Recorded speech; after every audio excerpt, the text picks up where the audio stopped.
वंचित बहुजन आघाडी एकत्र लढणार असल्याची माहिती सूत्रांनी दिली। उद्या सकाळी पत्रकार परिषदेमध्ये घोषणा केली जाणार आहे। वंचित बहुजन आघाडी काँग्रेससोबत 40 ते 45 जागा लढवणार असल्याचंही सूत्रांनी सांगितलंय। उपमुख्यमंत्री एकनाथ शिंदेंसोबत मुंबईतील 20 जागांवर प्राथमिक चर्चा। 207 जागांचा तिढा सोडवल्यानंतर उरलेल्या 20 जागांवर चर्चा। मंत्री आशिष शेलार, उदय सामंत, राहुल शेवाळे यांनी चर्चा केली। उद्या मुख्यमंत्री देवेंद्र फडणवीसांसोबत अंतिम चर्चा होणार आहे। उपमुख्यमंत्री एकनाथ शिंदे, मंत्री आशिष शेलार आणि उदय सामंत मुख्यमंत्र्यांसोबत चर्चा करणार आहेत। मुंबई महापालिका जागा वाटपावर उद्या अंतिम शिक्कामोर्तब होईल। तर बीएमसी निवडणूक पवारांच्या एनसीपीने काँग्रेस सोबतची चर्चा थांबवलेली आहे। काँग्रेस वंचित उद्या एकत्रित येण्याबाबतची घोषणा होण्याची शक्यता आहे। काँग्रेस सोबतची चर्चा थांबवली। फहाद अहमद यांनी फोनवरून ही माहिती दिली।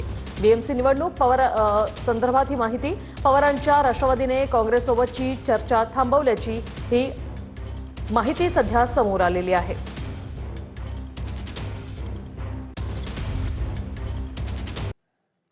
ठाण्यात कापूरबावडी जंक्शनजवळ भाजपकडून पंतप्रधान मोदींचे बॅनर लावण्यात आले। नमो भारत नमो ठाणे असा या बॅनरवर उल्लेख करण्यात आलाय। या बॅनरवरून राऊतांनी टीका केली। भाजपला ठाण्यात शिंदेंचा पराभव करायचा आहे असं राऊत म्हणाले। भारतीय जनता पक्षाला ठाण्यामध्ये एकनाथ शिंदेंचा पराभव करायचा एवढंच मला माहिती आहे। एवढंच मला माहिती आणि त्या दृष्टीनं भारतीय जनता पक्षानं तयारी सुरू केलेली आहे। लोकसभा विधानसभा निवडणुकांमधले निकाल वेगळे होते, ती गणिते वेगळी होती। भारतीय जनता पक्ष आणि शिवसेना मनसे युती यांच्यामध्येच लढाई होईल, फाईट होईल। नमो लावलं तर संजय राऊतांच्या पोटामध्ये दुखायचं काय आहे? तुम्ही काय उभाटा लावणार आहेत का? तुम्ही उभाटाचे बॅनर लावा, मतदान मागून घ्या। तुमच्या उभाटाच्या बॅनरवर किती मतं मिळतात हे बघा। आमच्या पंतप्रधान नरेंद्र मोदीजींवर जनतेचा विश्वास आहे। नरेंद्र मोदी विश्वाचे गुरु म्हणून ठाण्यात बॅनर दिसले असं संजय केळकर यांनी म्हटलंय। ठाण्यात लागलेल्या नरेंद्र मोदींच्या बॅनरवरून भाजप आमदार संजय केळकर यांची ही प्रतिक्रिया। ठाण्याच्या विविध भागात नमो भारत नमो ठाणे अशा आशयाचे बॅनर झळकले होते। अजून तर युती झालेली नाही आणि आदरणीय नरेंद्र मोदीजी साऱ्या विश्वाचे गुरु आहेत आणि त्याच्यामुळे मग भारतीय जनता पार्टी असेल, शिवसेना असेल, या सगळ्यांचंच शीर्षस्थ नेतृत्व जे आहे ते मोदींच्या रूपाने आहे आणि त्याच्यामुळे एक सुरुवात म्हणून ते बॅनर आपल्याला लागलेले दिसत आहेत। कोणी कोणाला शह द्यायचा हा या ठिकाणी तो भाग नाही किंवा प्रश्न नाही। महापौर असताना रशीद मामूने लँड जिहाद केला होता असं भाजपचे आमदार संजय केणेकर म्हणतात। निवडणुकीत जनता मामू शिवसेनेला धडा शिकवेल असंही केणेकरांनी म्हटलंय।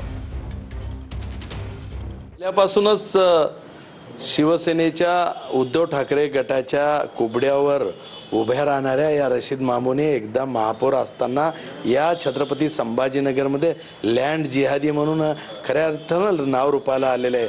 असंख्य दंगली घडवणारं आहे व्यक्तिमत्व।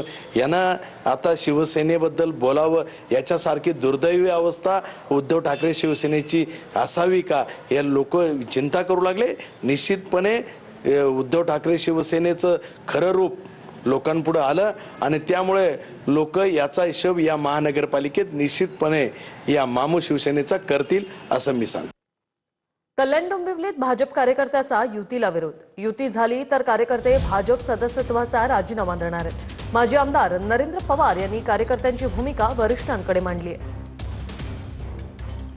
उपमुख्यमंत्र्यांना देखील माझी आपल्यामार्फत विनंती आहे की तुम्ही तुमच्या खालच्या शहर प्रमुखाला, शाखा प्रमुखाला, कार्यकर्त्याला विचारा त्याला युती हवी आहे का।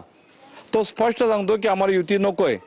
भाजपचे कार्यकर्त्यांनी तर आम्हाला आज असं सांगितलं की आम्हाला जर युती सारखा झाली तर आम्ही सर्वच्या सर्व कार्यकर्ते भाजपच्या पक्षाचा राजीनामा देऊ, सदस्यत्वाचा राजीनामा देऊ। आम्ही दुसऱ्या कुठल्या पक्षात जाणार नाही, पण आम्ही सगळेजण राजीनामा देऊ जर युती झाली तर। अशा प्रकारची भूमिका आमच्यापर्यंत पोहोचवलेली आहे।